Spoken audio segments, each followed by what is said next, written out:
When I returned from my business trip, I discovered my daughter-in-law had remodeled my entire house. "My parents will live here with you now," Victoria announced, with that sweet smile that never reached her eyes. Easier to have all the dead weight under one roof. 1 hour later she was panicking. "Why are the police here looking for me?" If you're watching this, subscribe and let me know where you're watching from. But let me backtrack and tell you how a perfectly ordinary Tuesday turned into the most satisfying day of my 64 years. I'm Ava Henderson, and I thought I knew my daughter-in-law. I thought I understood the delicate balance we'd maintained since my son Daniel married Victoria 8 years ago. I thought wrong about everything. The business trip to Portland had been routine. Checking on our construction sites, meeting with suppliers, the usual responsibilities that came with running Henderson Construction since my husband Robert's death 3 years ago.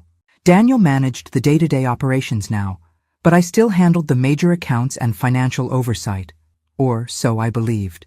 The flight home was delayed, which meant I arrived at my house, the house Robert and I had built 30 years ago, at nearly 10 o'clock on a Tuesday night. The porch light was off, which was odd. Victoria always left it on when I traveled. I fumbled with my keys in the darkness, and when I finally got the door open, I stood there staring. My living room had been completely transformed. The warm burgundy walls Robert had painted by hand were now stark white.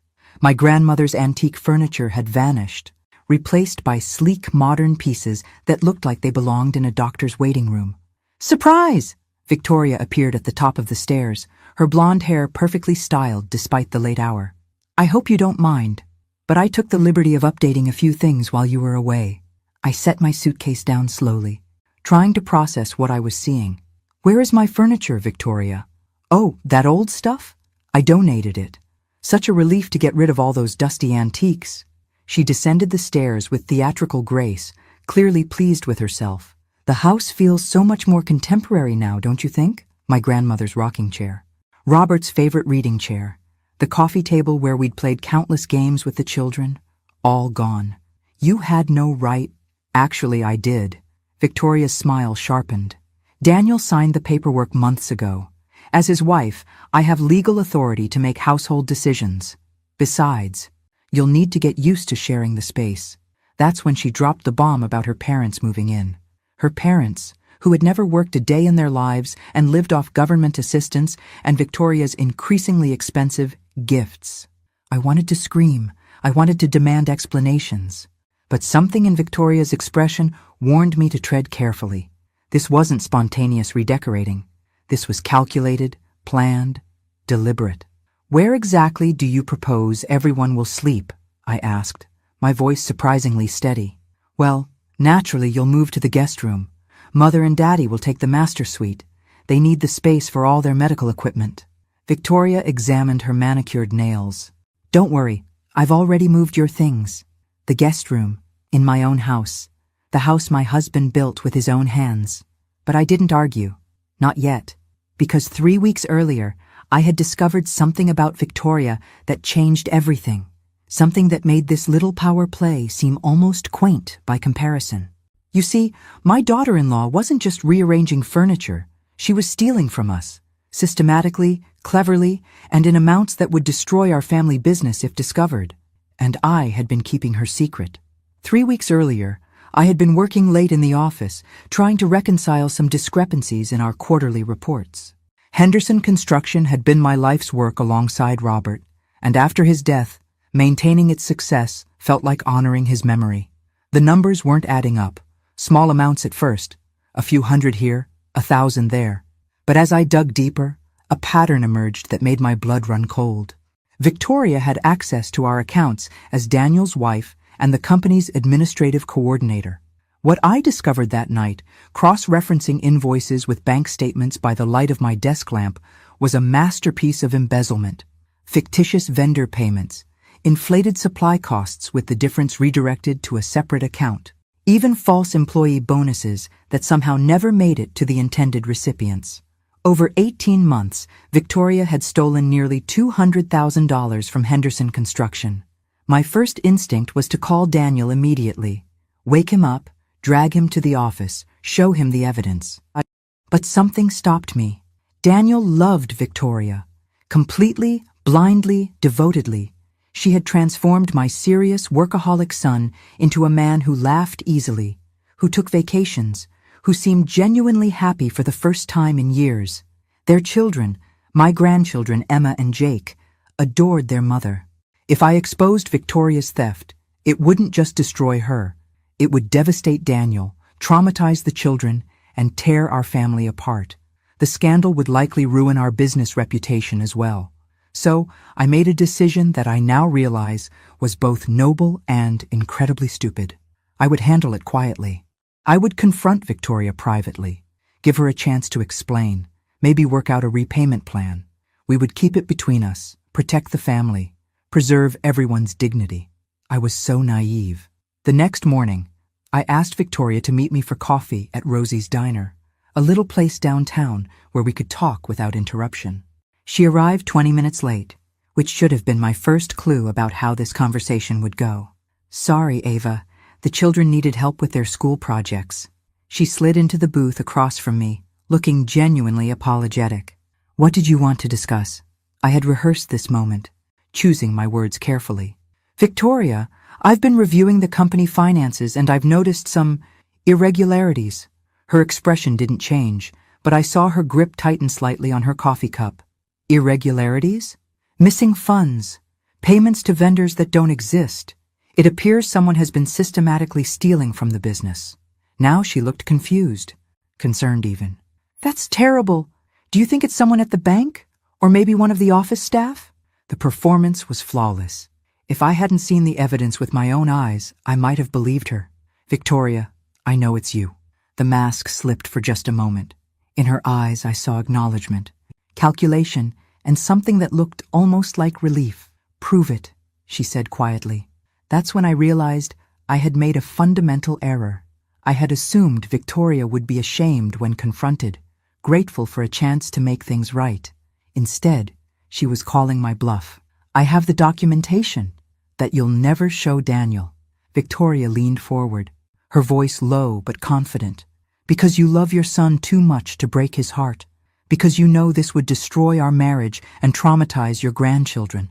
Because you care more about keeping the family together than about money that's already gone. She was right, and we both knew it. Both. Here's what's going to happen, Victoria continued, stirring sugar into her coffee with casual precision. You're going to let this slide.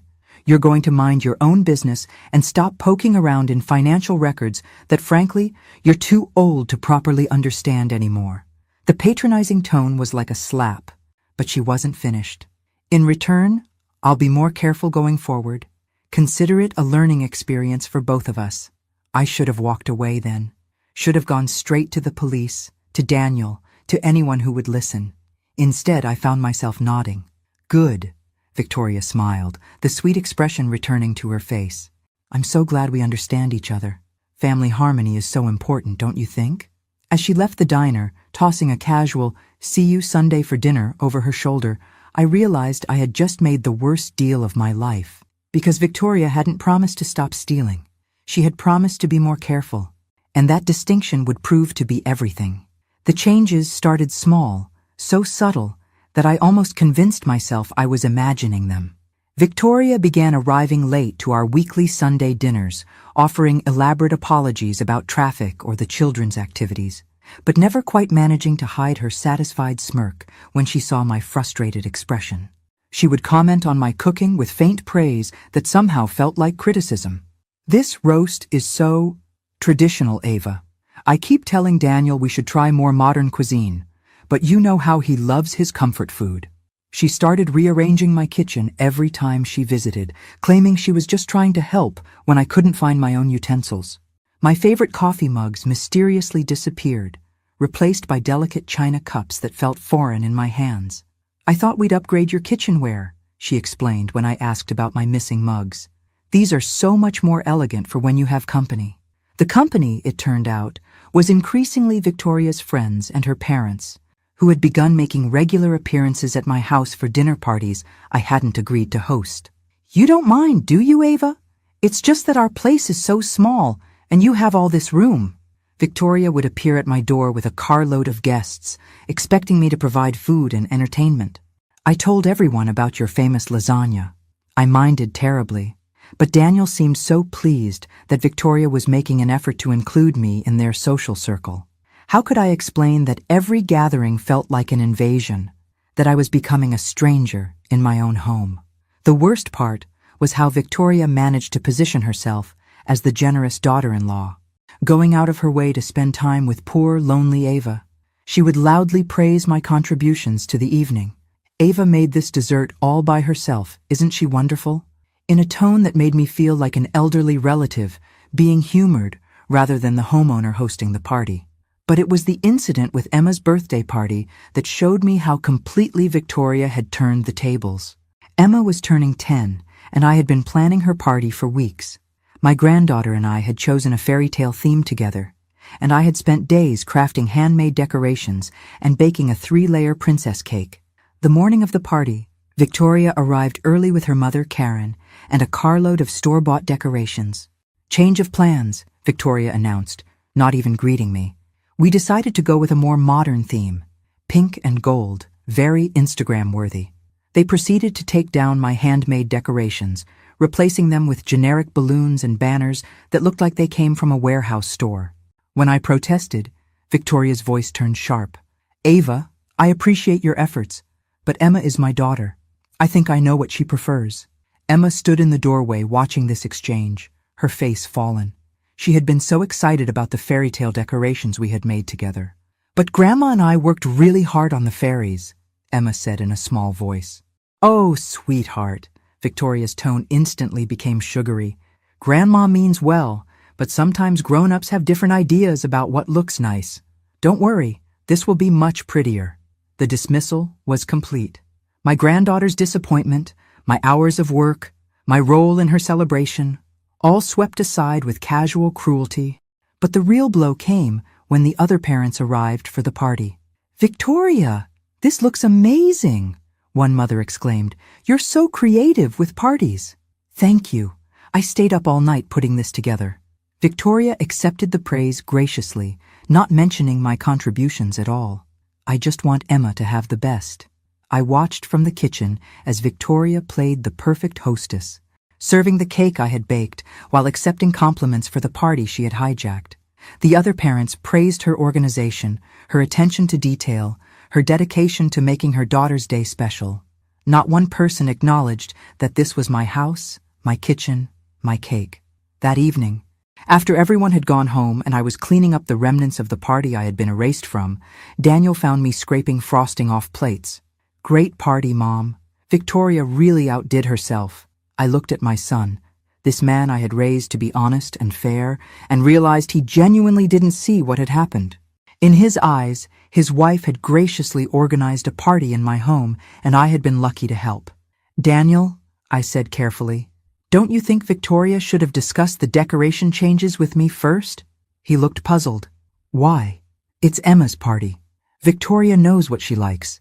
But Emma and I had planned. "Mom, I think you're making this more complicated than it needs to be." Daniel's voice held that patient tone people use with elderly relatives who don't quite understand modern ways. "Victoria was just trying to make everything perfect. You should be grateful she's willing to have the party here at all." Grateful. I should be grateful that my daughter-in-law had allowed me to host my granddaughter's birthday party in my own home. That night, as I lay in bed staring at the ceiling, I realized Victoria's strategy was becoming clear. She wasn't just stealing money from the business.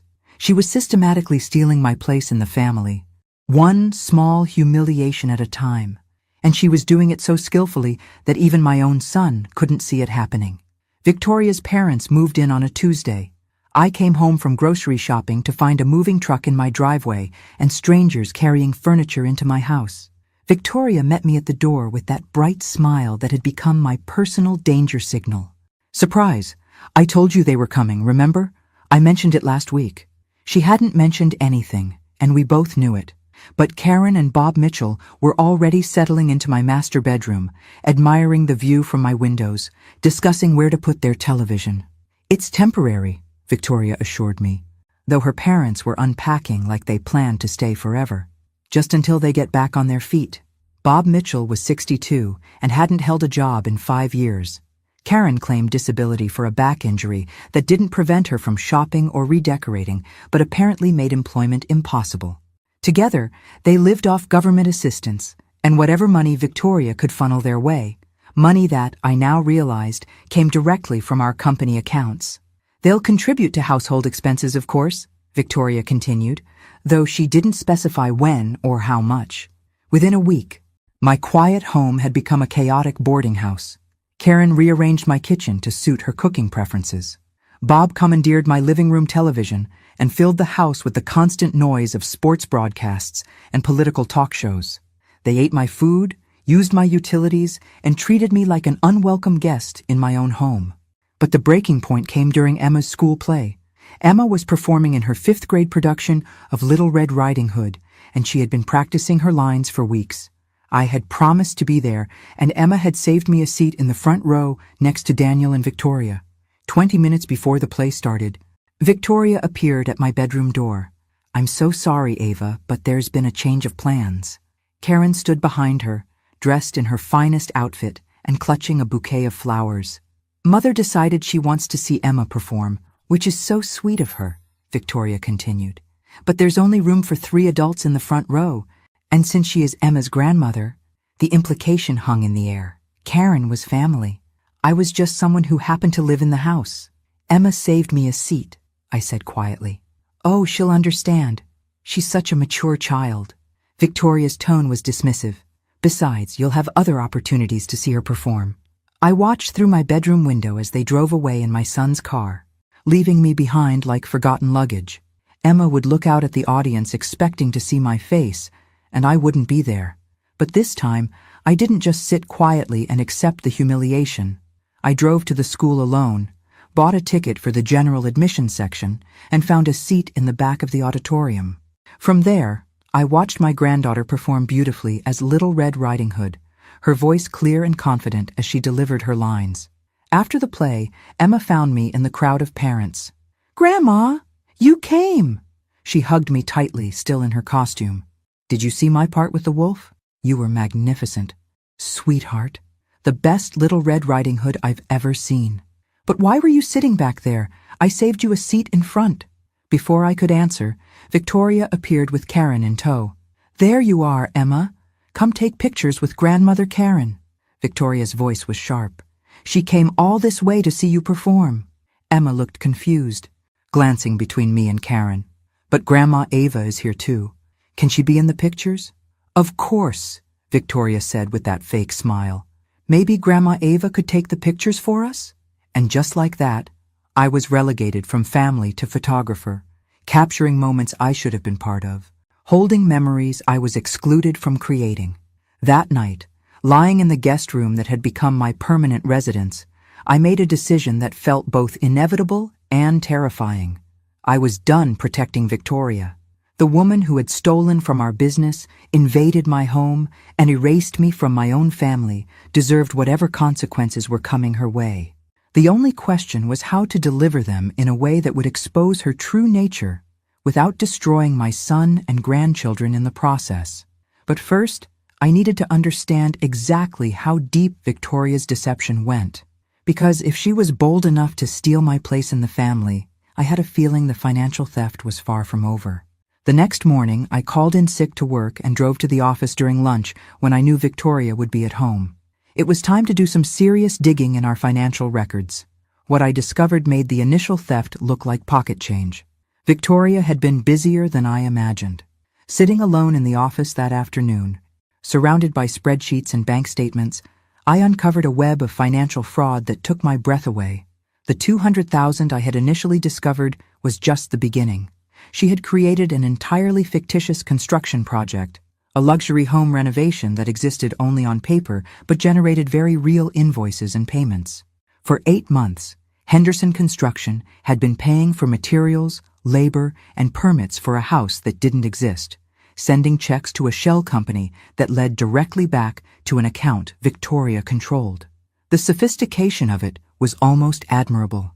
She had forged Daniel's signature on contracts, created false documentation that would fool any casual inspection, and even generated fake progress reports complete with photographs she had stolen from other construction projects online. The total amount was staggering, $437,000. But what made my hands shake as I printed the evidence wasn't just the money. It was the timeline. Victoria's most brazen thefts had occurred in the past 3 months, the same period when she had escalated her campaign to push me out of my own home. She wasn't just getting bolder because she thought she could get away with it. She was stealing faster because she was planning something big, something that required a significant amount of cash and my complete absence from family financial decisions. I was studying a particularly damning series of forged invoices when I heard footsteps in the hallway. My heart stopped.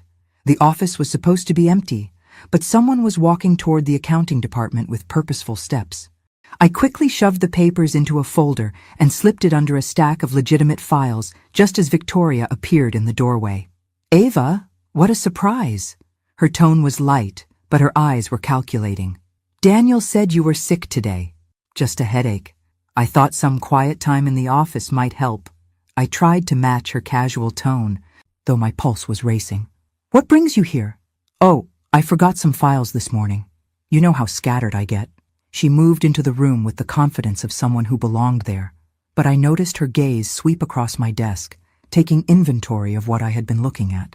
"Feeling better? I hope?"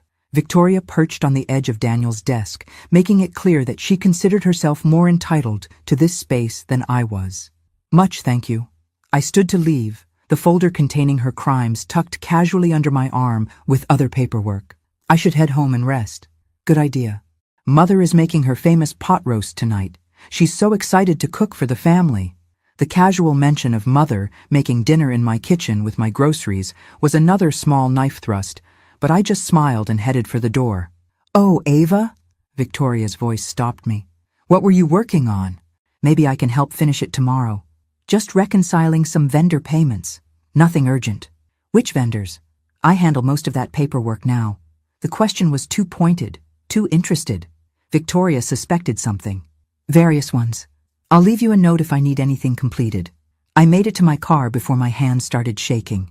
Victoria had caught me investigating her theft, and while I had managed to extract the evidence without being discovered, she knew something had shifted between us. That evening at dinner, I watched Victoria perform her role as the devoted daughter-in-law with new eyes. She complimented Karen's pot roast effusively, helped Jake with his homework, and chatted with Daniel about his day with the warm attention of a loving wife. But periodically, her gaze would flick to me, and I saw something cold and calculating there. She was evaluating, planning, deciding how much of a threat I posed. After dinner, as I washed dishes that Karen had promised to clean but somehow never got around to, Victoria appeared beside me with a dish towel. "Let me help," she said, taking a plate from my hands. "You look tired." We worked in silence for a moment, the kitchen filled with the sounds of Bob's television and the children's laughter from the living room. "You know, Ava," Victoria said suddenly, "I've been thinking about what you said a few weeks ago, about the business finances." My hand stilled on the glass I was washing. "I realize I may have been defensive. Money matters can be so stressful, especially for someone your age." The patronizing tone was back, but underneath it was something sharper. "Maybe you should consider stepping back from the financial oversight. Focus on enjoying your grandchildren while you can." "I'm perfectly capable of managing the accounts, Victoria."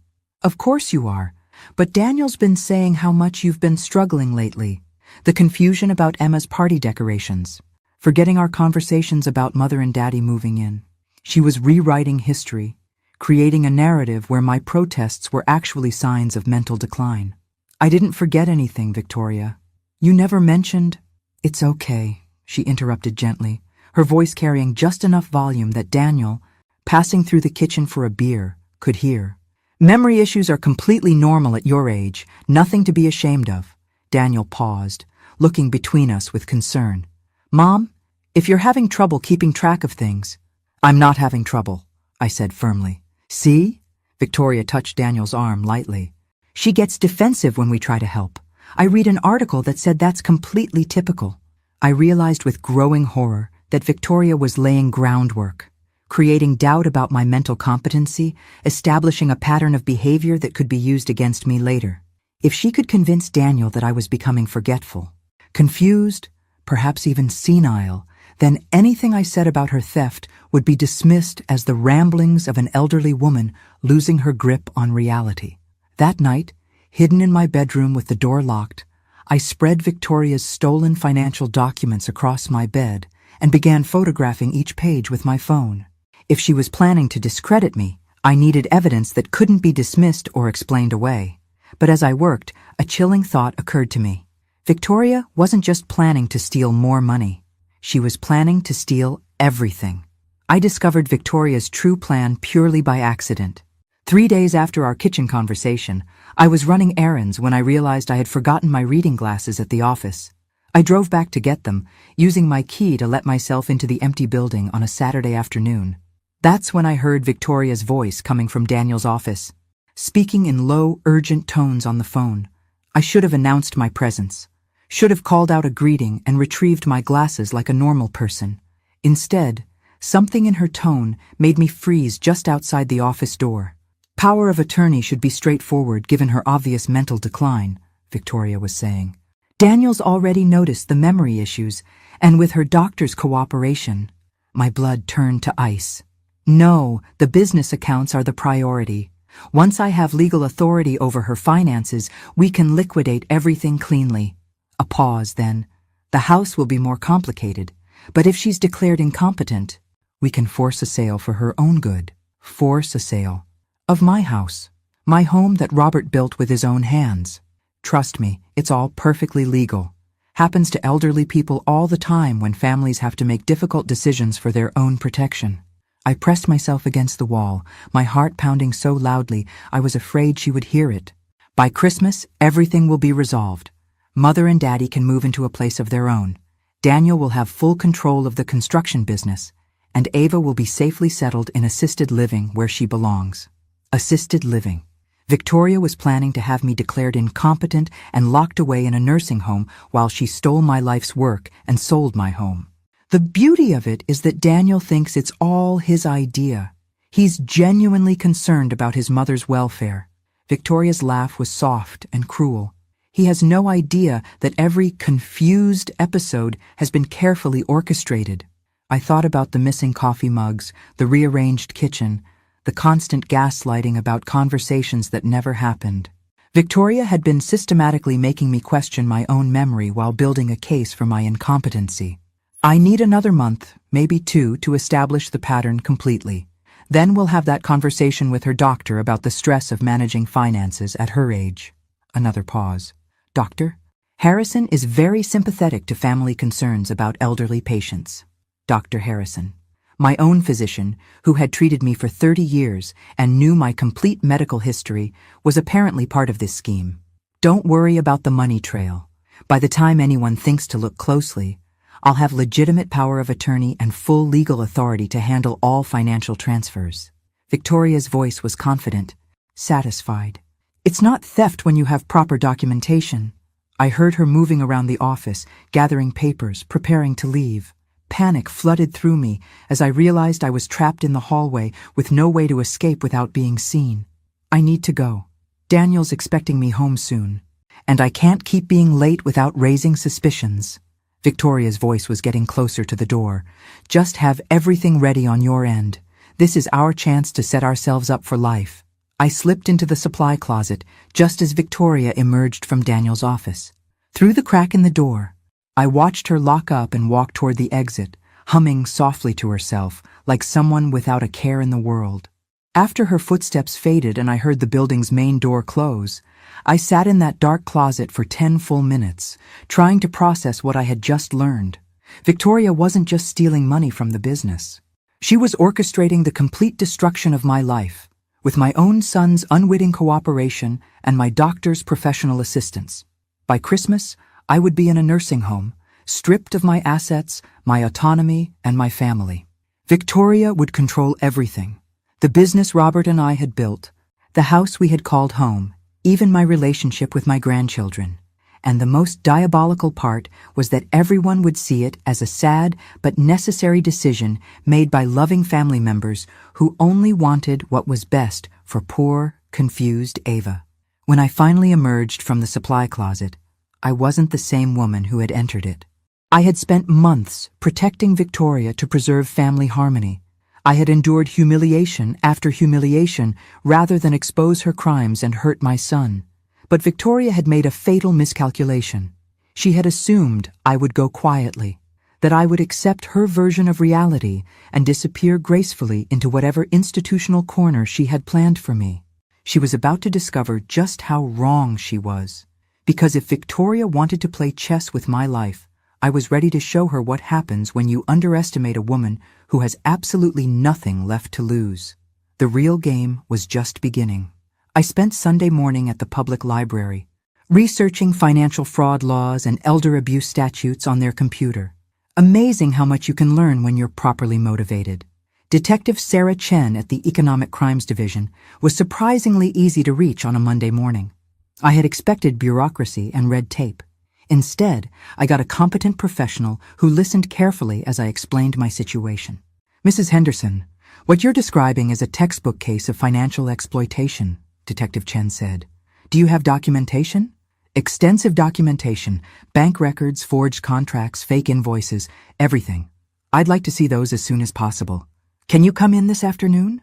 3 hours later, I sat in Detective Chen's office watching her review the evidence I had compiled. Her expression grew increasingly grave as she studied Victoria's handiwork. This is sophisticated, she admitted.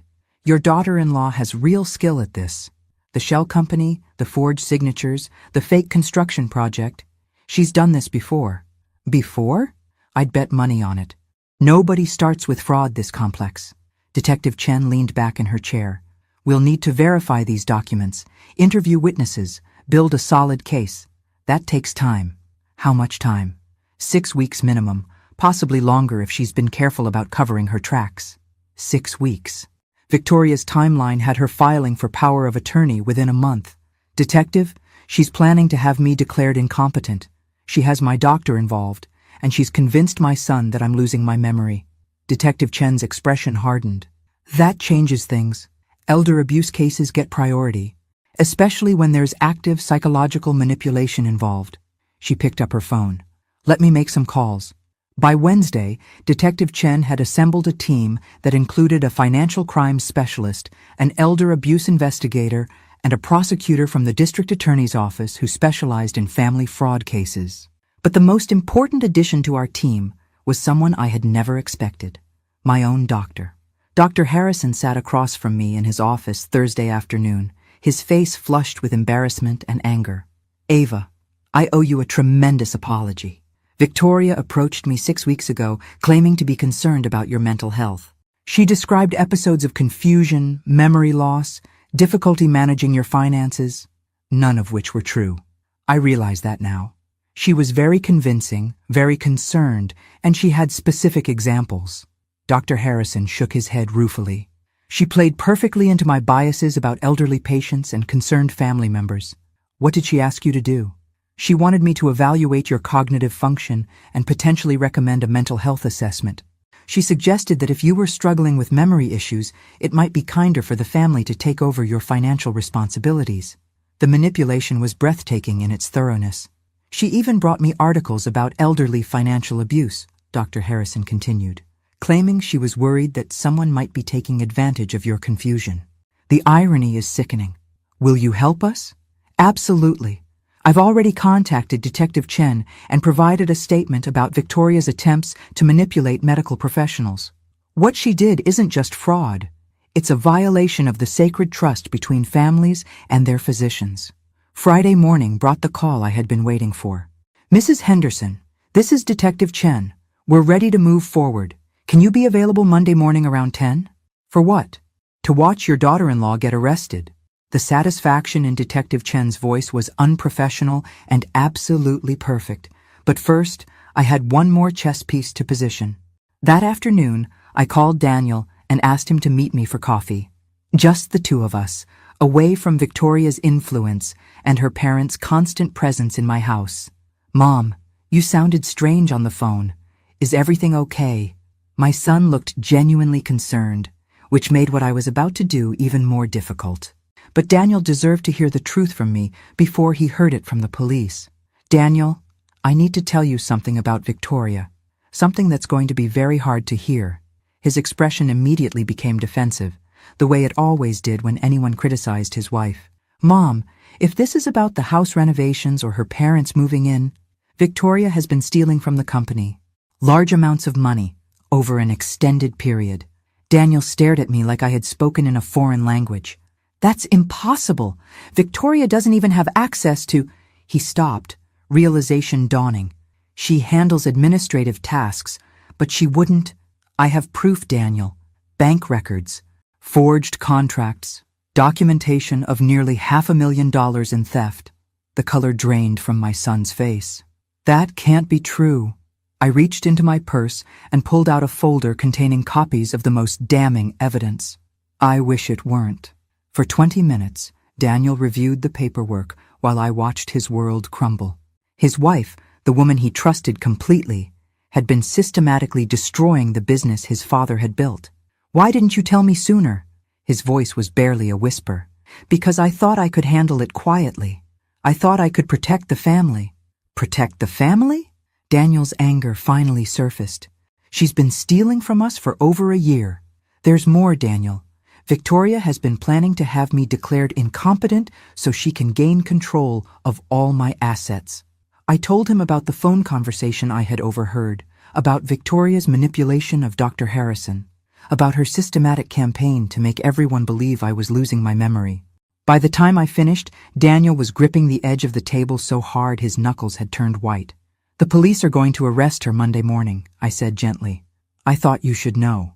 Daniel looked up at me with eyes full of pain and betrayal. What about Emma and Jake?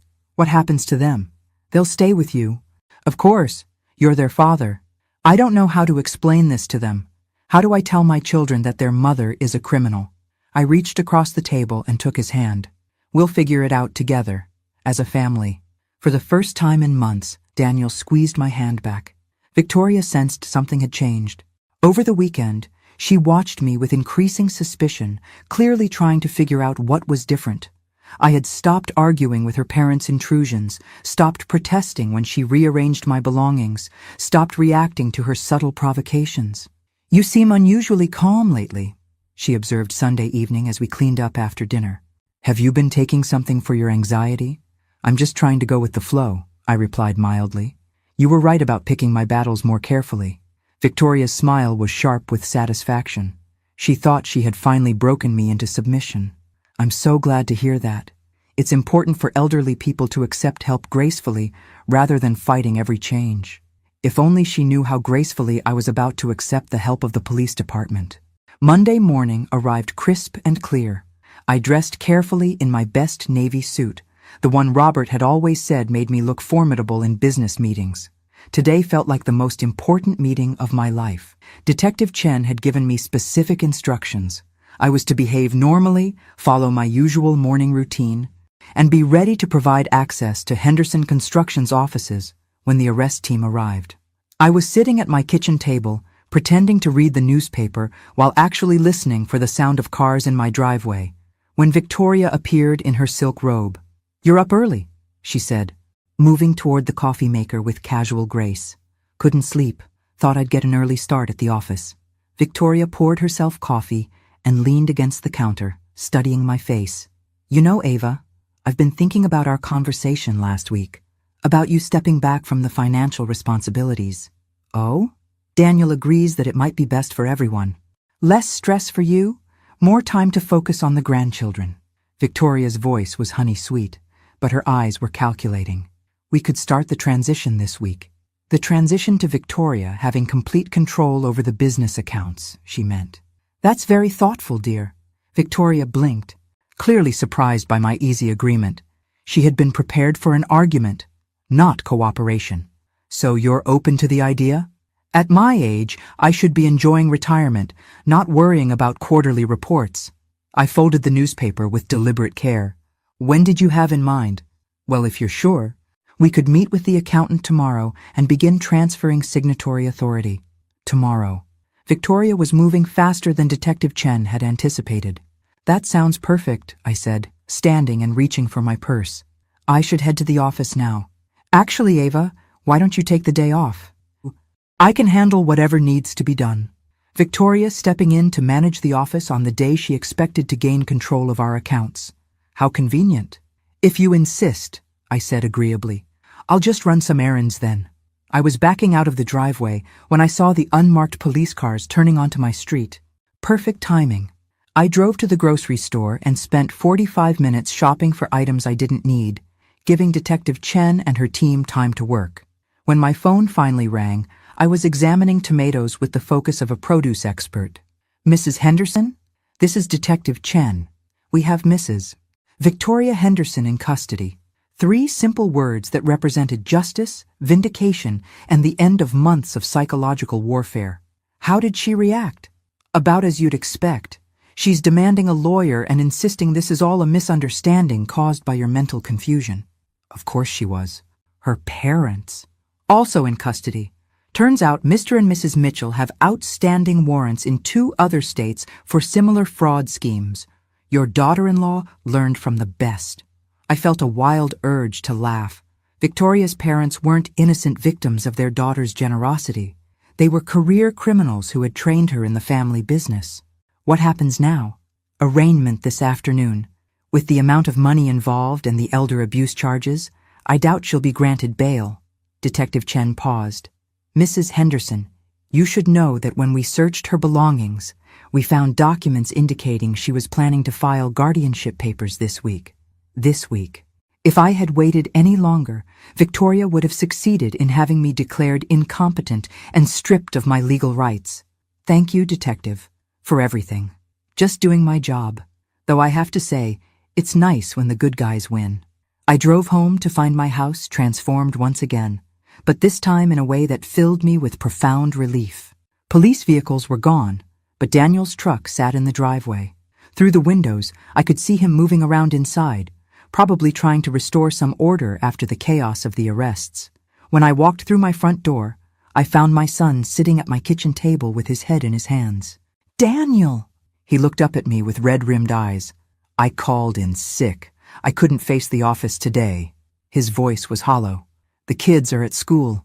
I didn't know what to tell them. I sat down beside him and waited.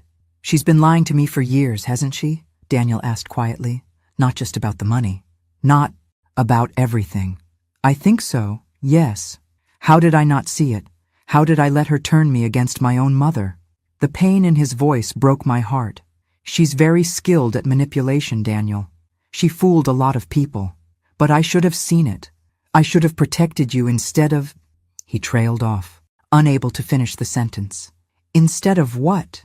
Instead of thinking you were becoming a bitter old woman who couldn't accept that things change. Daniel's shame was palpable. She made me believe that your objections were just you being difficult, that your memory problems were making you paranoid. You were being a good husband, trying to support your wife. I was being a terrible son. We sat in silence for a moment, processing the magnitude of Victoria's deception and its impact on our family. What happens to Emma and Jake? Daniel asked finally. That depends on what you want to happen. I want to raise them myself, here, with you, if you'll have us. The simple request brought tears to my eyes.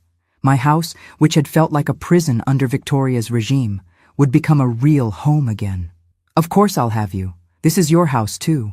Daniel managed a weak smile. I think we need to have a long conversation about a lot of things. We have time, I assured him. We have all the time in the world. The house felt different without Victoria's presence, like a held breath finally released. Daniel and I spent Tuesday afternoon removing all traces of her parents' occupation of my bedroom. We donated their abandoned belongings to charity and thoroughly cleaned every surface they had touched. By evening, my master suite was mine again. I forgot how peaceful this room could be, I said, standing at the windows that overlooked Robert's garden. I'm sorry we let them take it from you, Daniel said quietly. I'm sorry I let them take anything from you. The children's return from school was the conversation I had been dreading most. Emma and Jake bounded through the front door with their usual after-school energy, calling for their mother. When they found only Daniel and me waiting in the living room, their faces showed immediate confusion. "Where's Mom?" Emma asked, dropping her backpack by the door. Daniel had rehearsed this moment, but I could see the words still weren't easy. "Mom won't be coming home for a while," he said gently, pulling both children close to him on the couch. "She made some mistakes with money that weren't legal, and she has to answer for those mistakes." "What kind of mistakes?" Jake asked with the direct curiosity of a 7-year-old. "She took money that didn't belong to her." Emma, at 10, understood the implications more quickly. "She stole money?" "Yes." "From who?" Daniel glanced at me, and I nodded encouragingly. The children deserved honesty, even if it was painful. "From our family business. From Grandma." Emma's face went through a series of expressions: confusion, disbelief, anger, and finally a kind of resigned sadness that was heartbreaking to witness in a child. "Is that why she was always mean to Grandma?" Mean. Such a simple word that captured so much truth. "Your mother wasn't mean," Daniel said carefully, "but she was doing things that hurt Grandma, and that wasn't okay." "Where is she now?" Jake asked. "In jail." The stark honesty of it hung in the air. Emma began crying quietly, not the dramatic sobs of a child, but the restrained tears of someone trying to be brave. "Hey," I said, moving to sit beside her on the couch. "This isn't your fault." "Sweetheart, none of this is your fault." "But what if people at school find out?" Emma whispered. "What if they say mean things about Mom?" "Then you tell them that your mother made a mistake, but that doesn't change who you are," I said firmly.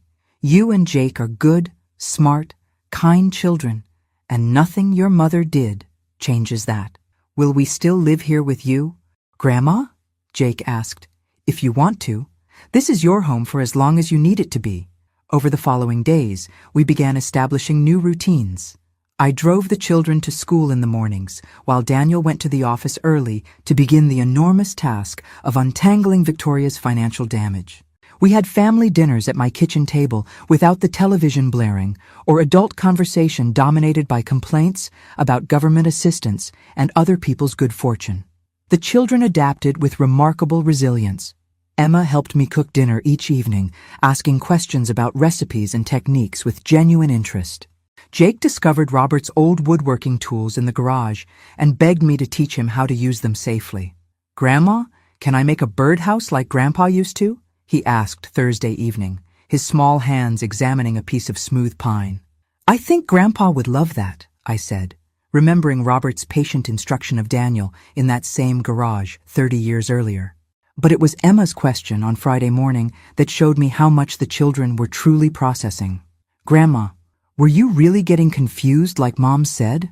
We were making pancakes together, and Emma was carefully measuring flour into the mixing bowl with scientific precision. "No, sweetheart, I wasn't confused. Your mother was lying about that." "Why would she lie?" "Because she wanted people to think I couldn't take care of myself anymore. That way, she could make decisions about my money and my house without anyone questioning her." Emma considered this while cracking eggs with unusual care. "That's really mean." "Yes, it was. I'm sorry she was mean to you." The simple apology from my granddaughter hit me harder than months of Victoria's psychological warfare. Children have a clarity about right and wrong that adults often lose in the complexity of relationships and social expectations. "Thank you, Emma. That means a lot to me." "Are you glad she's gone?" I thought carefully about my answer. Emma loved her mother despite everything, and I didn't want to damage that relationship any more than Victoria's actions already had. "I'm glad the lying and the meanness have stopped," I said finally. "I'm glad our family can be honest with each other again." Emma nodded solemnly and returned to her egg-cracking duties. That afternoon, while the children were at school and Daniel was at work, Detective Chen called with an update. "Victoria Henderson has been indicted on 14 counts of fraud, forgery, and elder abuse," she informed me. "Her parents are facing similar charges, plus the outstanding warrants from other states." "Will she go to prison?" "Almost certainly. The prosecutor is recommending 8 to 12 years, given the amount of money involved and the psychological manipulation aspects. 8 to 12 years. Emma would be in college by the time her mother was released. Jake would be graduating high school. "How do you feel about that?" Detective Chen asked. "Relieved," I said honestly. and sad for my grandchildren. That's a normal response. You can feel justice has been served while still grieving what this means for your family.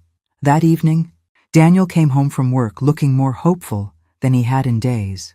I met with the insurance company and the bank today, he announced over dinner. We can recover about 60% of what Victoria stole.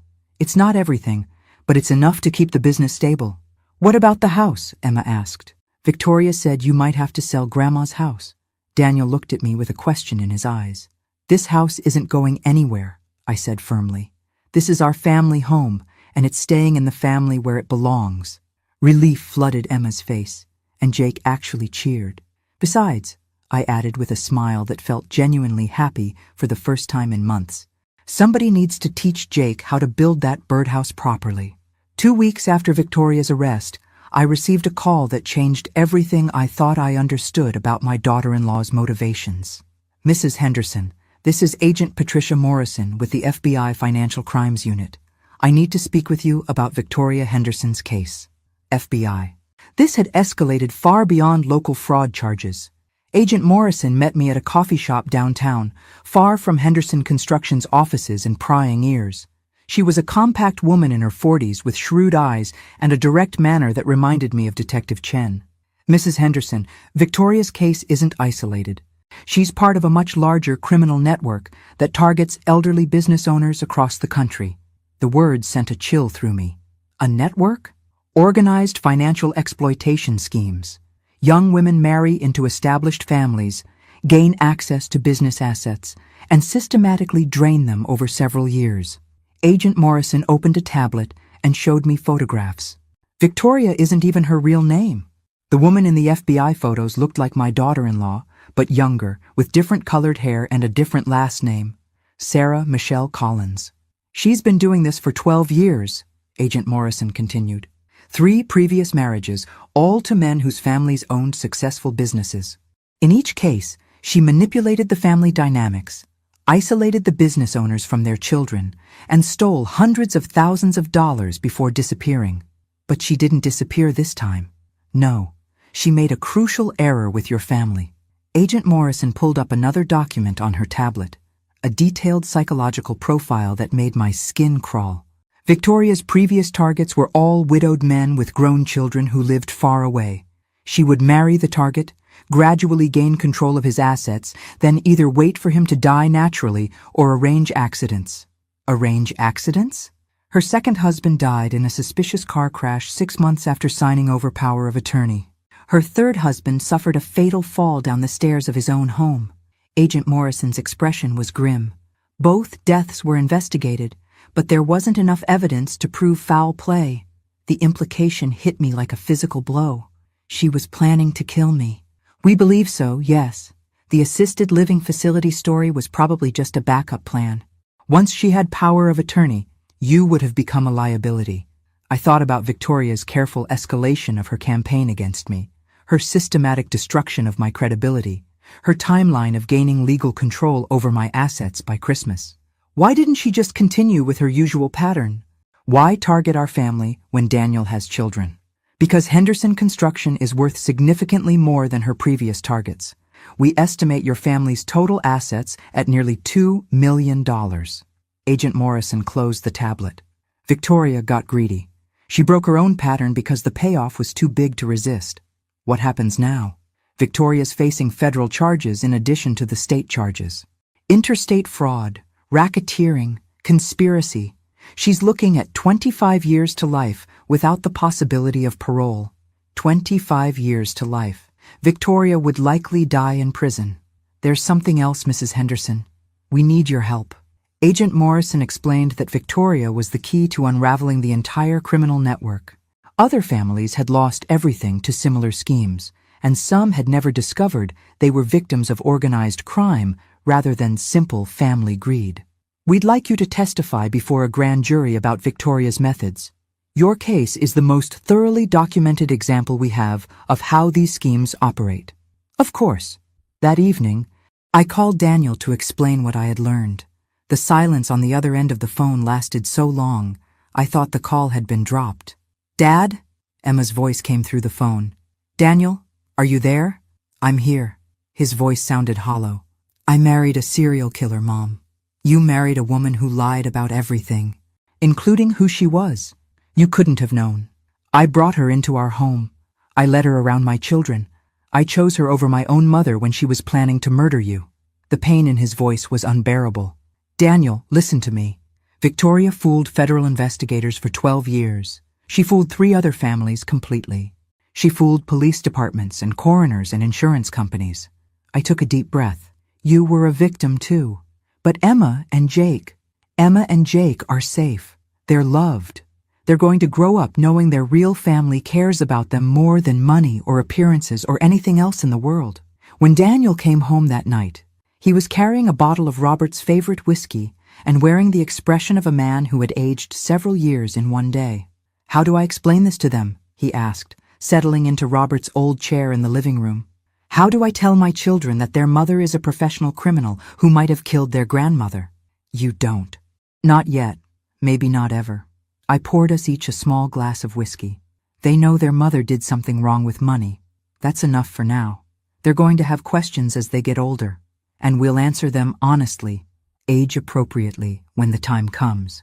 I raised my glass. "To Robert. He would be proud of how we handled this." Daniel managed a weak smile. "He always said you were tougher than you looked." He had no idea.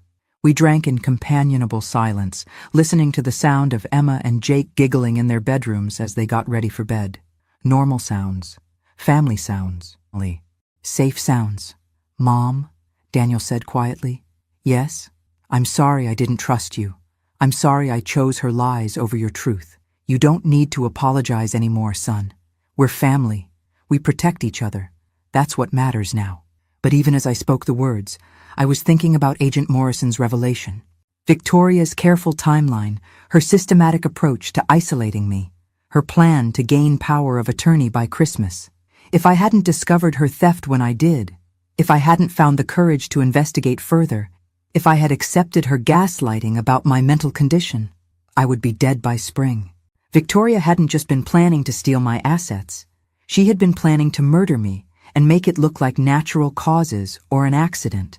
The woman my son had loved, who had lived in my house and eaten at my table and helped my grandchildren with their homework, was a predator who had been calculating the best moment to end my life. That night, lying in my own bed in my own room, I felt something I hadn't experienced during this entire ordeal. Genuine fear. Not fear of Victoria, she would never hurt anyone again, but fear of how close she had come to succeeding. How many other families were out there right now, unaware that their loved one's new spouse was actually a professional killer sizing them up for murder? The grand jury testimony took place on a cold morning in November, exactly 1 month after Victoria's arrest. I wore my navy suit again, my armor for important occasions, and carried a folder containing every document, photograph, and piece of evidence I had compiled during Victoria's campaign against me. Agent Morrison introduced me to the prosecutor, a sharp-eyed woman named Janet Walsh who specialized in organized crime cases. "Mrs. Henderson, your testimony is crucial to this case," Janet explained. "Victoria Henderson represents the most sophisticated financial predator we've encountered. Your detailed documentation of her methods will help us protect other families and put away her entire network." The grand jury room was more intimidating than I had expected. 23 strangers who would decide whether Victoria faced federal charges that could keep her in prison for the rest of her life. But as I began speaking, telling the story of Victoria's systematic destruction of my family's trust and security, something remarkable happened. My voice grew stronger, my resolve clearer. I wasn't just testifying about financial fraud. I was speaking for every elderly person who had been dismissed, manipulated, or targeted by someone who saw their accumulated wealth as easy prey. Victoria Henderson didn't just steal money, I said, looking directly at the jury foreman. She stole my identity within my own family.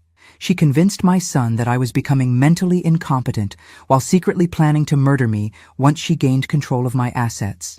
The room was completely silent. She turned my own home into a prison where I was treated as an unwelcome guest. She erased me from family photographs and celebrations. She systematically destroyed my relationship with my son while positioning herself as the devoted daughter-in-law who was generously caring for a difficult elderly relative. I pulled out the folder of evidence. Bank records, forged contracts, photographs of my redecorated house, recordings of conversations with Dr. Harrison and Detective Chen. But Victoria made one crucial mistake. She underestimated the woman she was trying to destroy. 2 hours later, I emerged from the federal building feeling lighter than I had in months. Agent Morrison walked beside me to the parking garage. "The grand jury will almost certainly return an indictment," she said. "Your testimony was exactly what we needed. What happens to her previous victims? That's the best part. Based on your evidence and Victoria's methods, we're reopening investigations into all the suspicious deaths connected to her previous marriages. If we can prove she murdered those men, their families may finally get justice." Justice. Such a simple word that represented so much healing. 3 months later, I stood in my kitchen preparing Easter dinner for my family. The real family that had emerged from the wreckage of Victoria's deception.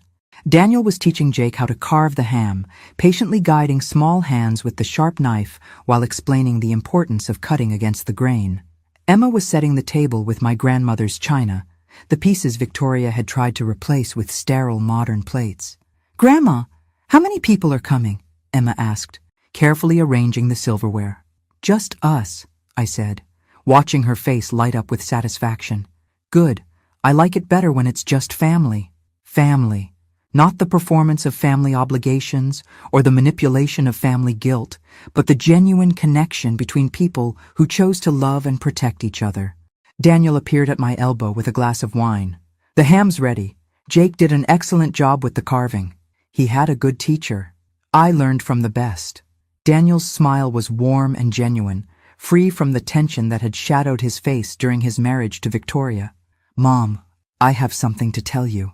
I set down my serving spoon, immediately alert to his serious tone. The insurance settlement came through. Full recovery of the stolen funds, plus damages for the emotional distress Victoria caused. Daniel reached into his pocket and pulled out an envelope. "This is your share. Daniel, the money belongs to the business. The business belongs to both of us. And after what you went through to save it, you've earned every penny." He pressed the envelope into my hands. "Besides, I have plans that require your financial independence." "Plans?" "I want to expand Henderson Construction, open a second location, maybe specialize in custom homes for retirees." Daniel's enthusiasm was infectious. "But I need a business partner I can trust completely. Someone with experience, wisdom, and a proven ability to spot trouble before it destroys everything we've worked for. A business partnership, equal footing, mutual respect, shared decision-making." "Are you offering me a job, son?" "I'm offering you exactly what Dad would want, a chance to build something lasting together." That evening, after the dishes were cleaned and the children were in bed, Daniel and I sat on the back porch watching the sunset paint Robert's garden in shades of gold and amber. "Do you think about her?" Daniel asked quietly. "Victoria, sometimes? Do you hate her?" I considered the question seriously. Hate was such a strong emotion, and it required so much energy to maintain. "I hate what she did to our family. I hate that she hurt you and the children. I hate that she saw me as disposable." I sipped my wine thoughtfully. "But hating Victoria herself? That would give her more power over me than she deserves. I think I still love her, and I hate that about myself." "Daniel, you loved the woman you thought she was. That woman never actually existed, but your love was real. How do I explain that to Emma and Jake when they're older?" "You tell them the truth, that sometimes people pretend to be something they're not, and that it's not your fault for believing them. You tell them that real love is honest, protective, and kind, and that they deserve nothing less."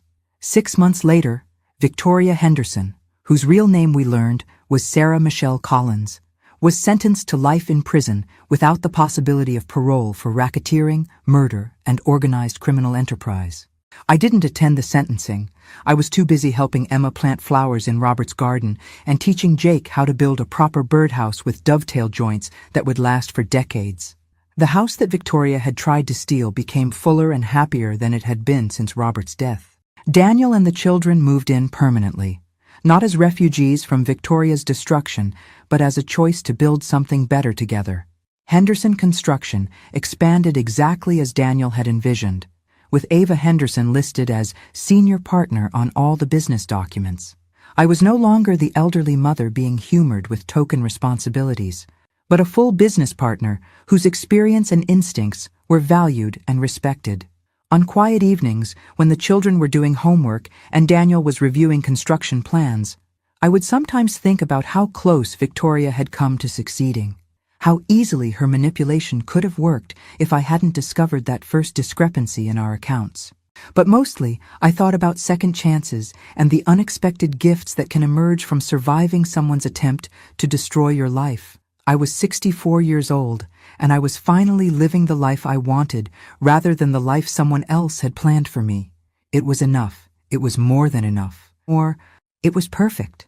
When I returned from my business trip, I discovered my daughter-in-law had remodeled my entire house.